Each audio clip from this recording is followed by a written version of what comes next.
सध्या देशात सर्वात चर्चेत असलेला मुद्दा म्हणजे वक्फ बोर्ड संशोधन विधेयक 2025चं. हे विधेयक लोकसभेमध्ये 288 विरुद्ध 232 मतांनी पारित करण्यात आलं आणि राज्यसभेमध्ये याबद्दल चर्चा चालू आहे. तर हे समजून घेताना आपल्याला पहिले हे माहिती पाहिजे नेमकं वक्फ म्हणजे काय.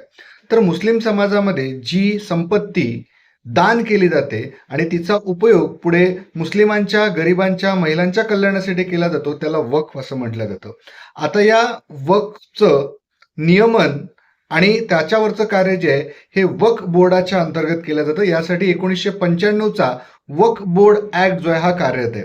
या कायद्यामध्ये सुधारणा करण्यासाठी 2022 मध्ये एक बिल आणण्यात आलं होतं, पण त्याच्यामध्ये अजून सुधारणा झाल्या पाहिजे यासाठी सध्या संसदेमध्ये एक वक्फ बोर्ड नियमन सुधारणा विधेयक 2025 हे वक्फ बोर्ड संशोधन विधेयकाचं प्रमुख उद्देश जे आहे ते म्हणजे वक्फ मालमत्तेचं अधिक कार्यक्षम पद्धतीने व्यवस्थापन करणं, पारदर्शकता आणि जबाबदारी वाढवणं, तसंच त्यामध्ये कायदेशीर सुधारणा करणं आणि जे काही विवाद असतील तर या विवादांचं निराकरण झालं पाहिजे यासाठी या सुधारणा विधेयकांमध्ये तरतुदी दिल्या आहेत.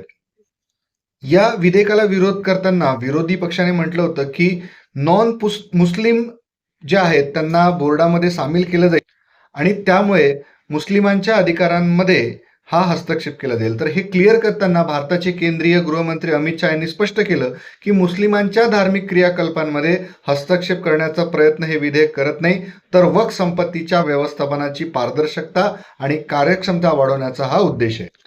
न्यूट्रली या विधेयकाचा विचार करताना धार्मिक तेढ निर्माण न करता जे काही रेग्युलायझेशन आवश्यक आहे ते या विधेयकामधनं होऊ शकेल. त्यामुळे लोकसभेमध्ये 12 तासाच्या चर्चेनंतर हे विधेयक पारित झालं आणि आज राज्यसभेमध्ये यावरती चर्चा आहे. त्याबद्दल डिटेलमध्ये आपण पुढे जाणून घेणार आहोत.